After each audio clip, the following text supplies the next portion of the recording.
নমস্কাৰ আপোনাক সকলোকে ইয়ালৈ স্বাগতম খাৰুপেটীয়া চিকিৎসা হস্পিটেললৈ আজি 9 তাৰিখে আজি নৱেম্বৰৰ 9 তাৰিখে আমাৰ এখন নতুন হস্পিটেল মুকলি কৰিছোঁ খাৰুপেটীয়া ওদালগুৰি ৰোডত আৰু আশা কৰোঁ যাতে এই হস্পিটেলৰ পৰা খাৰুপেটীয়াৰ লগতে আমাৰ ওদালগুৰিৰ যোনখিনি জনতা যোনখিনি মানুহ তেখেতলোকৰো যাতে সহায় হয় আৰু তেওঁলোকেও যাতে এটা উন্নত মানৰ চিকিৎসা ইয়াত পাব পাৰে সেইকাৰণে সকলোকে আমি অনুৰোধ জনাইছোঁ যিকোনো প্ৰকাৰৰ সমস্যা হ'লে আমাৰ ইয়াত আহিব আৰু আমি যোনটো আমাৰ পোৰ্টেল আমাৰ যোনটো কণ্টেক্ট নম্বৰ সেইটো অতি শীঘ্ৰে আমি মুকলি কৰিম আৰু তাত কণ্টেক্ট কৰি আপোনালোকে যিমানখিনি পাৰে তাৰ সুবিধা গ্ৰহণ কৰিব পাৰিব হয় এখন প্ৰাইভেট হস্পিটেল এখন তথাপিতো প্ৰাইভেট হস্পিটেল হ'লেও আমাৰ হস্পিটেলত বহুখিনি আমি সুবিধা দিম যেনেকৈ আপোনাৰ 60 বছৰৰ ঊৰ্ধ্বত যোনখিনি মানুহ তেখেতলোকৰ কাৰণে বিশেষ ডিছকাউণ্ট থাকিব যেনিবা শিশু 10 বছৰৰ তলত তেওঁলোকৰ কাৰণেও ডিছকাউণ্ট আৰু পৰ্যায়ক্ৰমে আমি আমাৰ আয়ুষ্মান কাৰ্ডৰ সুবিধাৰ কাৰণে আমি চেষ্টা কৰিম যেটো আমাৰ এতিয়া প্ৰাৰম্ভিক স্থান এতিয়াই আমি গোটেইখিনি ক'ব নোৱাৰোঁ সময়ৰ লগতে আমি গোটেইখিনি কৰিম আৰু পৰ্যায়ক্ৰমে সেই কথাখিনি আপোনালোকক আমি অৱগত কৰিম এতিয়া প্ৰথম আমি ছুপাৰ স্পেচিয়েলিটিৰ কথা ভবা নাই from initially to start with আমি মাল্টি স্পেচিয়েলিটিৰ কথা ভাবিছোঁ তাত আপোনাৰ চাৰ্জাৰী জেনেৰেল চাৰ্জাৰী গাইনকলজি মেডিচিন বিভাগ তাৰ লগতে গোটেই ব্লাড টেষ্টৰ আৰু শিশু বিভাগ শিশু ৰোগ বিভাগ আৰু লগতে গোটেইখিনি ব্লাড টেষ্ট এক্সৰে ECG সকলোখিনি ইয়াত উপলব্ধ হ'ব অপাৰেশ্যনৰ সুবিধা থাকিব ইয়াত সকলো ধৰণৰ অপাৰেশ্যন হ'ব আমাৰ খুব অত্যাধুনিক দুটা মডুলাৰ কক্ষ আমি বনাইছোঁ মডুলাৰ অপাৰেশ্যন থিয়েটাৰ বুলি যোনটো কোৱা হয় এটা HPLত বনোৱা বুলি কোৱা হয় আৰু এটা হৈছে আপোনাৰ PPGI বনোৱা হৈছে সেইখিনি উচ্চ মানদণ্ডৰ এটা অতি তাত আপুনি সকলো ধৰণৰ অপাৰেশ্যন কৰিব পাৰিব মই এজন চাৰ্জন হয় হয় আমাৰ বিভিন্ন জেগাৰ পৰা আমাৰ তেজপুৰৰ পৰা গুৱাহাটীৰ পৰা সকলোৰ পৰা স্পেচিয়েলিষ্ট ডক্টৰ আহিব পৰ্যায়ক্ৰমে আমি লগতে কাৰ্ডিঅ'লজি নেফ্ৰলজি নিউৰলজি সকলো বিভাগৰ ডক্টৰক আমি ইয়াত আহিব আৰু তেওঁলোকে ইয়াত চিকিৎসা প্ৰদান কৰিব কি কয় এই জেগাটোৰ নাম হৈছে নিজ নগাজান খাৰুপেটীয়া ওদালগুৰি ৰোড খাৰুপেটীয়াৰ পৰা ওদালগুৰিৰ পৰা in and around 15 kilometre away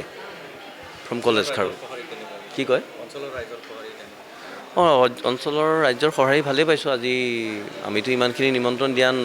নিদিয়াৰ স্বত্তেও বহুখিনি মানুহ নিজৰ স্বতঃস্ফূৰ্তভাৱে আহিছে আৰু আমাক আঁকোৱালি লৈছে আৰু আশা কৰোঁ আগন্তুক দিনতো তেওঁলোকৰ পৰা তেনেকুৱা সহায় সহযোগিতা পাম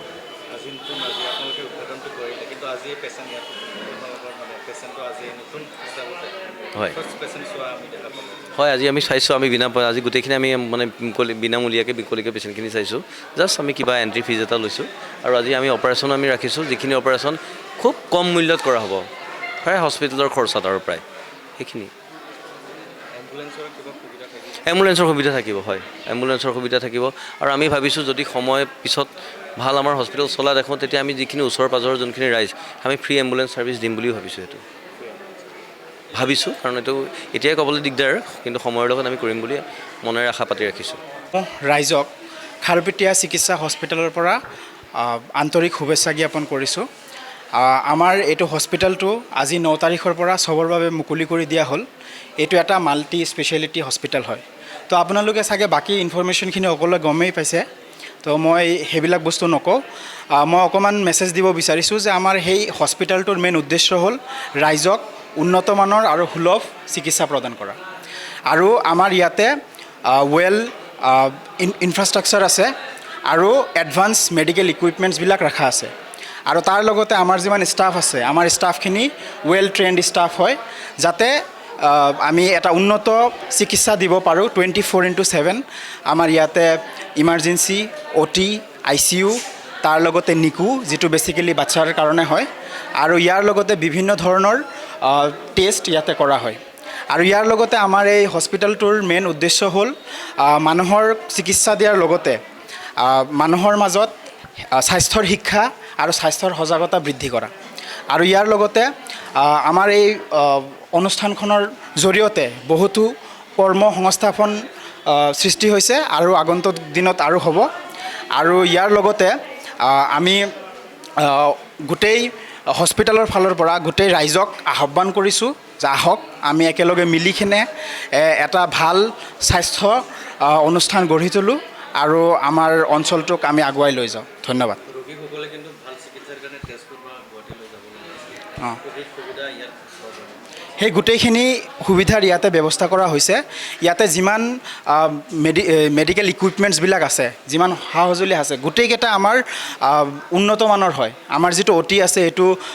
পূৰা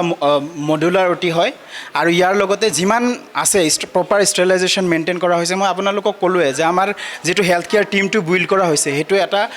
প্ৰপাৰ ট্ৰেইনড ষ্টাফ ৰখা হৈছে আমাৰ ইয়াতে। আৰু আগন্তুক দিনত আমাৰ আৰু ডাঙৰকৈ আৰু ভালকৈ আমি NABH, NABL এইবিলাকৰ হেৰি কৰি আছোঁ। তো আগন্তুক দিনত মানুহে সেইবিলাক সুবিধাও পাই যাব। NABHটো যিটো হয় সেইটো নেশ্যনেল এক্ৰিডিশ্যন ব'ৰ্ড অফ হস্পিটেল, যিটোৱে নেকি আমাৰ হস্পিটেলখন কিমান ষ্টেণ্ডাৰ্ড মেইনটেইন কৰিছে, বস্তুখিনি বহুত প্ৰট'কলছ আছে, সেইবিলাক ফ'ল' কৰিছে নে নাই সেইখিনি বস্তু চায়।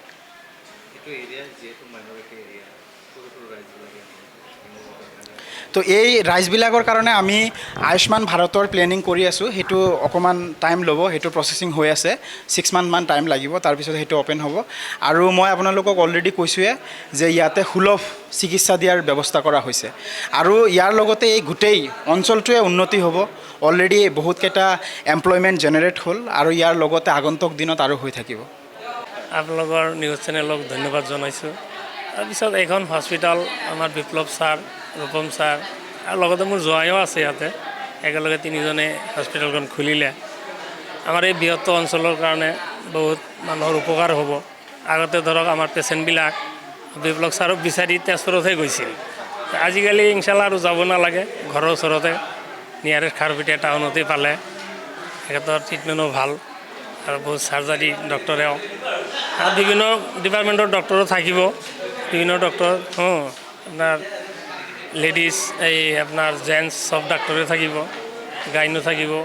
শিশু ডাক্তৰ থাকিব, মেডিচিন থাকিব, চব ডিপাৰ্টমেণ্টৰ ডক্টৰ থাকিব। সেইকাৰণে আমাৰ এই অঞ্চলৰ কাৰণে বহুত ভাল হৈছে, বহুত ভাল হৈছে। ভিতৰুৱা অঞ্চল এইটো। আমাৰ ৰাইজৰ আৰু বহুত সুবিধা হ'ল। গুৱাহাটী কেতিয়াবা তেজপুৰ যাব লগা হৈছিল, বৰ্তমান যাব নালাগে। সেইকাৰণে এইখিনি আৰু ধন্যবাদ।